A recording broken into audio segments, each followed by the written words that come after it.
ಕರ್ನಾಟಕದಲ್ಲಿ ನವೆಂಬರ್ ಕ್ರಾಂತಿ ಆಗುತ್ತೆ ಅಂತ ಹೇಳಿ ರಾಜಕೀಯ ವಲಯದಲ್ಲಿ ಬಹಳ ದೊಡ್ಡ ಮಟ್ಟದಲ್ಲಿ ಮಾತುಕತೆಗಳಾಯಿತು. ಡಿ ಕೆ ಶಿವಕುಮಾರ್ ಅವರು ಮತ್ತೆ ಮುಖ್ಯಮಂತ್ರಿ ಆಗಬೇಕು, ಮತ್ತೆ ಇನ್ ಸೆನ್ಸ್ ಫಸ್ಟ್ ಟೈಮ್ ಮುಖ್ಯಮಂತ್ರಿ ಆಗಬೇಕು ಅಂತ ಈ ಕಡೆ ಸಿದ್ದರಾಮಯ್ಯನ ಬಣದಲ್ಲಿದ್ದವರು ಇಲ್ಲ ಸಿದ್ದರಾಮಯ್ಯನವರೇ ಮುಂದುವರಿಬೇಕು ಅಂತ. ಡಿ ಕೆ ಶಿವಕುಮಾರ್ ದೇವಸ್ಥಾನಗಳಿಗೆ ಟೆಂಪಲ್ ರನ್ ಶುರು ಮಾಡಿದ್ದಾರೆ. ಈ ನಡುವೆ ಸಿದ್ದರಾಮಯ್ಯನವರೇ ಡಿ ಕೆ ಶಿ ಅವರ ಮನೆಗೆ ಹೋಗಿ ನಾಟಿ ಕೋಳಿ ಸಾರು ತಿನ್ಕೊಂಡು ಊಟ ಮಾಡ್ಕೊಂಡು ಬಂದಿದ್ದಾರೆ. ಇದು ನಿಮ್ಮ ಸಮಸ್ಯೆ ನೀವೇ ಬಗೆಹರಿಸ್ಕೊಳ್ಳಿ, ಹೈಕಮಾಂಡ್ ತನಕ ತರಬೇಡಿ ಅಂತ ಹೇಳಿ AICC ಅಧ್ಯಕ್ಷರಾಗಿರುವಂತಹ ಮಲ್ಲಿಕಾರ್ಜುನ್ ಖರ್ಗೆ ಅವರು ಹೇಳಿದ್ರು. ಇದನ್ನು ಬಗೆಹರಿಸಬೇಕು ಅಂತಂದ್ರೆ ಹೈಕಮಾಂಡ್ ಇನ್ವಾಲ್ವ್ ಆಗಲೇಬೇಕು, ರಾಹುಲ್ ಗಾಂಧಿ ಅವರು ಇದಕ್ಕೆ ಇನ್ವಾಲ್ವ್ ಆಗಲೇಬೇಕು ಅನ್ನುವ ಅರ್ಥದಲ್ಲಿ ಮಾತಾಡಿದ್ದಾರೆ. ಮುಖ್ಯಮಂತ್ರಿ ರೇಸ್ನಲ್ಲಿ ಕ್ಲಿಯರ್ ಕಟ್ ಆಗಿ DK ಶಿ ಇದ್ದಾರೆ ಅನ್ನೋದು ಎಲ್ರಿಗೂ ಗೊತ್ತಿತ್ತು. ಅದಕ್ಕೆ ನಮಸ್ಕಾರ, ಸ್ಪೀಡ್ ಪ್ಲಸ್ ಕರ್ನಾಟಕದ ವಿಶೇಷ ಕಾರ್ಯಕ್ರಮಕ್ಕೆ ಸ್ವಾಗತ. ನಾನು ನಿಮ್ಮ ಕಿರಿಕೀರ್ತಿ. ಕರ್ನಾಟಕದಲ್ಲಿ ನವೆಂಬರ್ ಕ್ರಾಂತಿ ಆಗುತ್ತೆ ಅಂತ ಹೇಳಿ ರಾಜಕೀಯ ವಲಯದಲ್ಲಿ ಬಹಳ ದೊಡ್ಡ ಮಟ್ಟದಲ್ಲಿ ಮಾತುಕತೆಗಳಾಯಿತು. ಅಲ್ಲಿ ಎರಡು ಬಣಗಳಿದೆ. ಒಂದಿಷ್ಟು ಬಣಗಳು DK ಶಿವಕುಮಾರ್ ಅವರು ಮತ್ತೆ ಮುಖ್ಯಮಂತ್ರಿ ಆಗಬೇಕು, ಮತ್ತೆ ಇನ್ ಸೆನ್ಸ್ ಫಸ್ಟ್ ಟೈಮ್ ಮುಖ್ಯಮಂತ್ರಿ ಆಗಬೇಕು ಅಂತ. ಈ ಕಡೆ ಸಿದ್ದರಾಮಯ್ಯನ ಬಣದಲ್ಲಿದ್ದವರು ಇಲ್ಲ ಸಿದ್ದರಾಮಯ್ಯನವರೇ ಮುಂದುವರಿಬೇಕು ಅಂತ. ಇವರಿಬ್ಬರ ರಾಜಕೀಯ ಜಿದ್ದಾಜಿದ್ದಿಯಲ್ಲಿ ಇದಕ್ಕೊಂದು ಕನ್ಕ್ಲೂಷನ್ ಸಿಗಲೇ ಇಲ್ಲ. ನವೆಂಬರ್ ಮುಗೀತು, ನವೆಂಬರ್ ಮುಗಿದ್ರೂ ಸಹಿತ ಯಾವ ಕ್ರಾಂತಿ ಆಗಲಿಲ್ಲ. ಮತ್ತೊಂದು ಕಡೆ DK ಶಿವಕುಮಾರ್ ದೇವಸ್ಥಾನಗಳಿಗೆ ಟೆಂಪಲ್ ರನ್ ಶುರು ಮಾಡಿದ್ದಾರೆ, ಏನಾದರೂ ಒಂದು ಒಳ್ಳೇದಾಗಲಿ ಅಂತ. ಮತ್ತೊಂದು ಕಡೆ ಅವರು ತಮ್ಮ DK ಸುರೇಶ್ ಅವರು ಹೇಗಾದರೂ ಮಾಡಿ ನಮ್ಮ ಅಣ್ಣನ CM ಮಾಡಬೇಕು ಅಂತೇಳಿ ಪಣ ತೊಟ್ಟು ನಿಂತ ಹಾಗಿದೆ. ಈ ನಡುವೆ ಸಿದ್ದರಾಮಯ್ಯನವರೇ DK ಶಿ ಅವರ ಮನೆಗೆ ಹೋಗಿ ನಾಟಿ ಕೋಳಿ ಸಾರು ತಿನ್ಕೊಂಡು ಊಟ ಮಾಡ್ಕೊಂಡು ಬಂದಿದ್ದಾರೆ. ಇದೆಲ್ಲದರ ಮಧ್ಯೆ ಇತ್ತೀಚೆಗೆ ಮಲ್ಲಿಕಾರ್ಜುನ್ ಖರ್ಗೆ ಅವರು ಕೊಟ್ಟಂತಹ ಒಂದು ಸ್ಟೇಟ್ಮೆಂಟು ಬಹಳ ದೊಡ್ಡ ವಿವಾದ ಅನ್ನೋದಕ್ಕಿಂತ ಹೆಚ್ಚಾಗಿ ಚರ್ಚೆಗೆ ಕಾರಣ ಆಗಿತ್ತು. ಏನಪ್ಪ ಅಂತಂದರೆ, ಇದು ನಿಮ್ಮ ಸಮಸ್ಯೆ ನೀವೇ ಬಗೆಹರಿಸ್ಕೊಳ್ಳಿ, ಹೈಕಮಾಂಡ್ ತನಕ ತರಬೇಡಿ ಅಂತ ಹೇಳಿ AICC ಅಧ್ಯಕ್ಷರಾಗಿರುವಂತಹ ಮಲ್ಲಿಕಾರ್ಜುನ್ ಖರ್ಗೆ ಅವರು ಹೇಳಿದ್ರು. ಆ ಹೇಳಿಕೆ ಆದಮೇಲೆ ಪರಮೇಶ್ವರ್ ಅವರು ಸಹಿತ ಹೌದು ಇದು ನಮ್ಮ ಸಮಸ್ಯೆ, ನಾವೇ ಬಗೆಹರಿಸ್ಕೋಬೇಕು ಅನ್ನೋ ಥರ ಮಾತಾಡಿದ್ರು. ಮತ್ತೊಂದು ಕಡೆ DK ಶಿವಕುಮಾರ್ ನಮ್ಮ ಹತ್ರ ಸಮಸ್ಯೆನೇ ಇಲ್ಲ, ಏನು ಬಗೆಹರಿಸ್ಕೊಳಕ್ಕಿದೆ ಅಂತ ಕೇಳಿದ್ರು.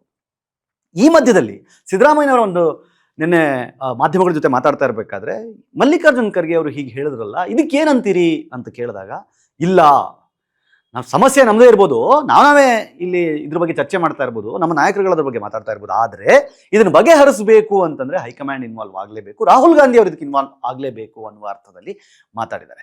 ಹಾಗಾಗಿ ಅವರ ಈ ಚರ್ಚೆ ಅಂದರೆ ಈ ಮಾತಿನ ಮೇಲೆ ನಿಂತಿರುವಂತಹ ಚರ್ಚೆ ಇವಾಗ ಬಹಳ ಬಹಳ ಬಹಳ ದೊಡ್ಡ ಮಟ್ಟದಲ್ಲಿ ಸದ್ದು ಮಾಡ್ತಾ ಇದೆ.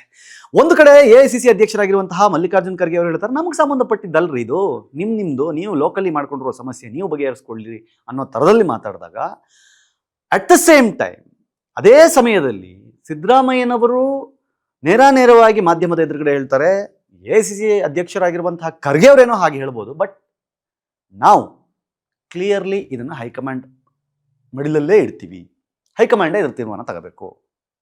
ಯಾಕೆ ಈ ಮಾತನ್ನು ಹೇಳಿದ್ರು ಅನ್ನೋದು ಕೂಡ ರಾಜಕೀಯವಾಗಿ ಚಿಂತನೆ ಮಾಡಿದಾಗ ಅರ್ಥ ಆಗುತ್ತೆ. ಇಲ್ಲಿ ಒಂದು ಕಡೆ ಸಿದ್ದರಾಮಯ್ಯನವ್ರಿಗೆ ಗೊತ್ತು, ಇದು ನನ್ನ ಲಾಸ್ಟ್ ಟರ್ಮ್ ಆದರೂ ಆಗಬಹುದು CM ಆಗಿರೋದು. ಅವ್ರಿಗೆ ಆಗಲೇ ಹೇಳಿದಾಗೆ ಬಹಳ ಆಸೆ ಇದೆ, ಒಂದು ಲಾಂಗ್ ಟರ್ಮ್ ಚೀಫ್ ಮಿನಿಸ್ಟರ್ ಆಗಿ ಕರ್ನಾಟಕದಲ್ಲಿ ಕಾಣಿಸ್ಕೋಬೇಕು ಅನ್ನುವಂಥ ಹಂಬಲ ಇದ್ದೇ ಇರುತ್ತೆ. ದೇವರಾಜ ಅರಸು ಅವರ ಒಂದು ದಾಖಲೆಯನ್ನು ಮುರಿಬೇಕು ಅನ್ನುವ ಪ್ರಯತ್ನದಲ್ಲೂ ಅವರಿದ್ದಾರೆ.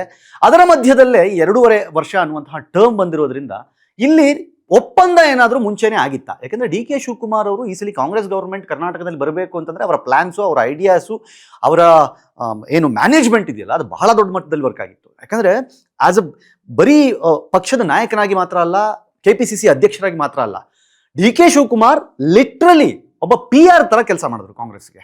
ಒಂದೊಂದು ಯೋಜನೆಗಳನ್ನು ರಿಲೀಸ್ ಮಾಡಬೇಕಾದ್ರೂ ಅದಕ್ಕೊಂದು ಕ್ರಿಯೇಟಿವ್ ಪ್ಲಾನನ್ನು ಕೊಟ್ಟು ಆ ಕ್ರಿಯೇಟಿವ್ ಪ್ಲಾನನ್ನು ಕರೆಕ್ಟಾಗಿ ಜನರ ಎದುರುಗಡೆ ಇಡುವಂತಹ ಕೆಲಸವನ್ನು ಮಾಡಿದವರು DK ಶಿವಕುಮಾರ್ ಅವರು.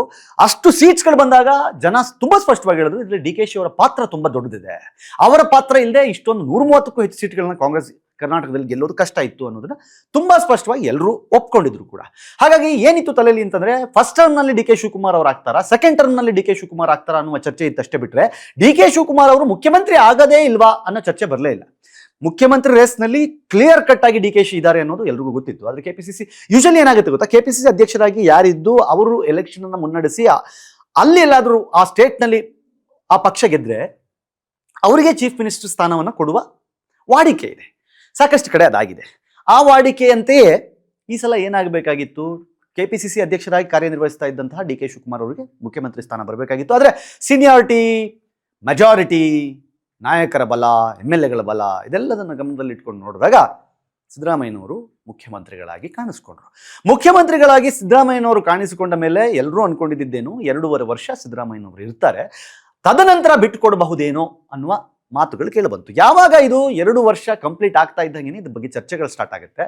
ಕಾಂಗ್ರೆಸ್ನ ಒಳಗಡೆ ಇರುವಂತಹ ನಾಯಕರೇ ತುಂಬಾ ಕ್ಲಿಯರ್ ಆಗಿ ಹೇಳಕ್ ಸ್ಟಾರ್ಟ್ ಮಾಡ್ತಾರೆ, ನವೆಂಬರ್ನಲ್ಲಿ ಕ್ರಾಂತಿ ನಡೆಯುತ್ತೆ, ನವೆಂಬರ್ನಲ್ಲಿ ಬದಲಾವಣೆ ಆಗುತ್ತೆ, ಸಚಿವ ಸಂಪುಟದಲ್ಲಿ ಬದಲಾವಣೆಗಳಾಗುತ್ತೆ ಅಂತ ಹೇಳಿ. ಅಟ್ ದ ಸೇಮ್ ಟೈಮ್ ಅದೇ ಟೈಮಿಗೆ ಸಾಕಷ್ಟು MLAಗಳು ದೆಹಲಿಗೆ ದೌಡಾಯಿಸ್ತಾರೆ, ನಮಗೆ ಕೊಡಬೇಕು ನೀವು ಮಂತ್ರಿ ಸ್ಥಾನವನ್ನ, ನಮ್ಮ ಮೀಸಲಿ ಕೈ ಬಿಟ್ರೆ ಹೆಂಗೆ ಅನ್ನೋ ಅರ್ಥದಲ್ಲಿ ಮಾತಾಡಿದ್ರು. ಇದೆಲ್ಲವನ್ನ ಗಮನದಲ್ಲಿ ಇಟ್ಕೊಂಡು ನೋಡಿದಾಗ ಏನಾದರೂ ಒಂದು ಮಹತ್ತರವಾದ ಚೇಂಜಸ್ ಆಗುತ್ತೆ ಅಂತ ಎಲ್ಲರೂ ಕಾದ್ವಿ. ಆದರೆ ನವೆಂಬರ್ನಲ್ಲಿ ಏನೂ ಆಗಲಿಲ್ಲ. ಡಿಸೆಂಬರ್ನಲ್ಲೂ ಸಹಿತ ಅದರ ಬಗ್ಗೆ ಚರ್ಚೆಗಳು ನಡೀತಾ ಇದೆ, ಮಾಧ್ಯಮಗಳ ಮುಖಪುಟದಲ್ಲಿ ಅದು ಬರ್ತಾ ಇದೆ. ಚರ್ಚೆಗಳಲ್ಲಿ ಅಂದರೆ ಮಾಧ್ಯಮಗಳ ಚರ್ಚೆಗಳಲ್ಲಿ ಅದು ವಿಷಯವಾಗಿ ಕಾಣಿಸ್ಕೊಳ್ತಿದೆ ಅಷ್ಟೇ ಬಿಟ್ಟರೆ ಕಾಂಗ್ರೆಸ್ನಲ್ಲಿ ಆ ಥರದ್ದು ಯಾವುದೇ ಡೆವಲಪ್ಮೆಂಟ್ಗಳು ಕಾಣಲಿಲ್ಲ. ಹೈಕಮಾಂಡ್ ಸಹಿತ ಇದಕ್ಕೆ ತುಂಬಾ ಸ್ಪಷ್ಟವಾಗಿ ಮೌನ ಅನ್ನುವಂತಹ ಮಾತುಗಳನ್ನ ಹೇಳ್ತಾ ಇದೆ. ಹೀಗಿರುವಾಗ ಈಗ ಒಂದು ಹೊಸದಾಗಿ ಏನು ಶುರುವಾಗಿದೆ ಅಂತಂದ್ರೆ ಸಂಕ್ರಾಂತಿ ಕ್ರಾಂತಿ ಸ್ಟಾರ್ಟ್ ಆಗುತ್ತೆ ಅಂತ. ಸಂಕ್ರಾಂತಿಯಲ್ಲಿ ಕಾಂಗ್ರೆಸ್ನಲ್ಲಿ ಒಂದು ಕ್ರಾಂತಿ ಆಗುತ್ತೆ, ರಾಜ್ಯದಲ್ಲಿ ಒಂದು ಕ್ರಾಂತಿ ಆಗುತ್ತೆ. ಆಗ ಈ ಸಚಿವ ಸಂಪುಟದಲ್ಲಿ ಮಹತ್ತರವಾದ ಬದಲಾವಣೆಗಳು ಆಗುತ್ತೆ. At the same time DK Shivakumar ಅವರು ಮತ್ತೆ ಇನ್ ಸೆನ್ಸ್ ಉಪಮುಖ್ಯಮಂತ್ರಿ ಸ್ಥಾನದಿಂದ ಮುಖ್ಯಮಂತ್ರಿಯಾಗಿ ಒಂದು ಪ್ರಮೋಷನ್ ತಗೋತಾರೆ ಅನ್ನುವ ಅರ್ಥದಲ್ಲಿ ಸಾಕಷ್ಟು ಚರ್ಚೆಗಳು ನಡೀತಾ ಇದೆ.